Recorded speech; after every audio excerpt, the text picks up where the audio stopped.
The last British gangster movies list ended up being the most successful one on this channel and brought in a ton of comments. So this time, I'm giving credit where it's due. This list is entirely based on your recommendations. And honestly, some of these don't just put Hollywood to shame. They put me to shame too, because I missed them the first time around.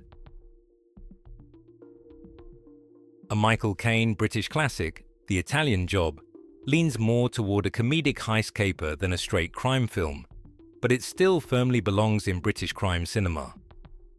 Caine plays Charlie Croker, an ex-con who walks out of prison and goes straight back to work, planning a bold gold robbery in Italy. The movie delivers everything you'd expect from a classic heist story. The careful planning, a colourful crew of criminals, and a cool, confident mastermind at the centre of it all. The film's reputation isn't just about its style or influence. It's defined by the famous Mini Cooper chase through Turin, Quincy Jones's instantly recognizable score, and an ending that's unexpected, but impossible to forget. Rise of the Foot Soldier follows Carlton Leach, starting out as a football hooligan and gradually moving deeper into Britain's criminal underworld. Based on real events, the film traces his rise from the late 70s into the mid-90s as drug dealing takes over his life. Julian Gilby directs the story with an aggressive, up-close style that leans heavily into violence, something many critics took issue with at the time. It was often dismissed as just another British thug movie. But the film connected with audiences anyway.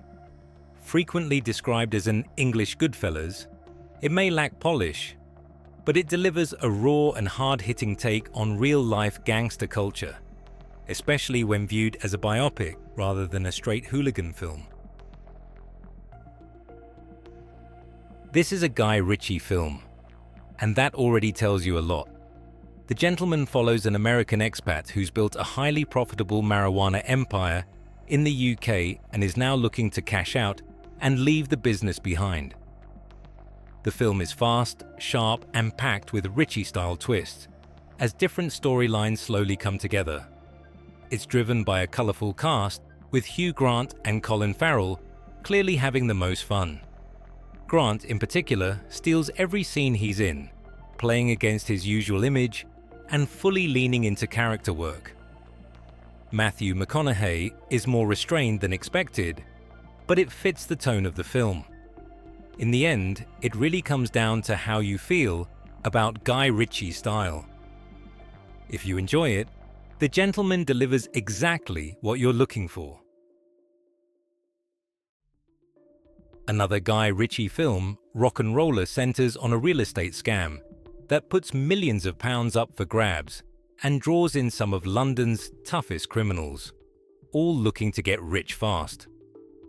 Tom Hardy plays Handsome Bob, a South London mobster with a boyish charm and a tough exterior, who isn't afraid to stand up to the Russian mafia. It's not a huge role, but his performance stands out and helped further cement his versatility as an actor. The film received mixed reviews on release, but it still delivers solid entertainment. Strong performances and a tightly written script make RocknRolla an easy watch for fans of British gangster movies. This one is a real gem, at least for me. Love, Honour and Obey is a British gangster film set in modern-day London, focused on loyalty, ambition, and how quickly things fall apart once ego takes over.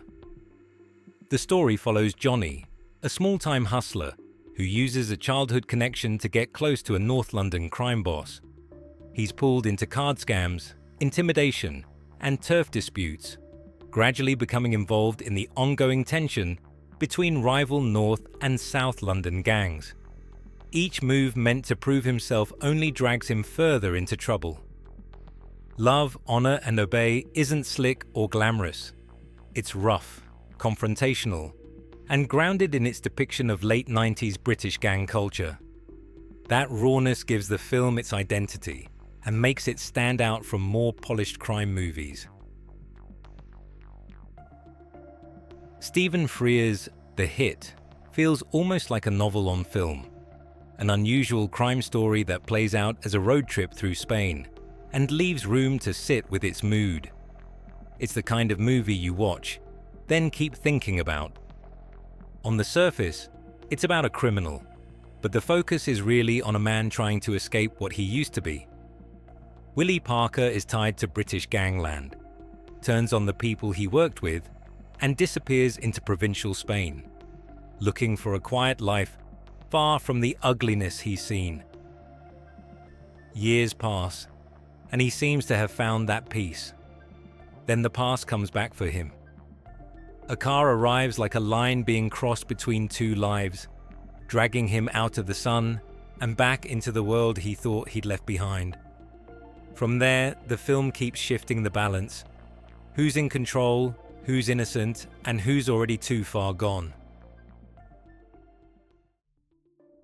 Co-directed by Nicholas Roeg and Donald Cammell, Performance is what happened when Warner Bros. Expected a Mick Jagger star vehicle and ended up with something far darker and more extreme than planned. Set in London, the film follows Chaz, a gangster on the run after a serious mistake leaves him marked for death.